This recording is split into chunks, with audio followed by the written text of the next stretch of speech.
40-এর পর আপনার হাড় দুর্বল হয়ে যেতে পারে। শরীরে ক্যালসিয়ামের অভাবে এরকম সমস্যা হতে পারে। এখন ক্যালসিয়ামের অভাব আপনি কিভাবে দূর করতে পারেন? আপনার খাবারে নিয়মিত দুধ, পনির, টক দই, বিভিন্ন ধরনের বাদাম, চিয়া সিড ইত্যাদি যুক্ত করার চেষ্টা করুন। এছাড়াও ক্যালসিয়ামের অভাব পূরণে আপনি তিল, সামুদ্রিক মাছ ইত্যাদিও কিন্তু মাঝে মাঝে খেতে পারেন।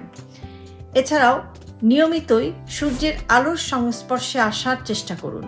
সূর্যের আলো আপনার শরীরে বা আপনার ত্বকে ভিটামিন ডি তৈরি করে এবং এটা আপনার ইন্টেস্টাইন থেকে বা আপনার পরিপাকতন্ত্র থেকে ক্যালসিয়াম অ্যাবজর্পশনে সাহায্য করে।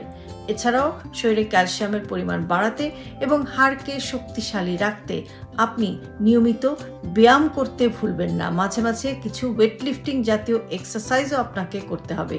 আপনার হাড় যদি সুস্থ থাকে বা হাড় যদি শক্তিশালী থাকে তাহলে কিন্তু আপনি সার্বিকভাবে সুস্থ থাকবেন এবং একটা প্রোডাক্টিভ লাইফ লিড করতে পারবেন। ভালো থাকবেন সবাই।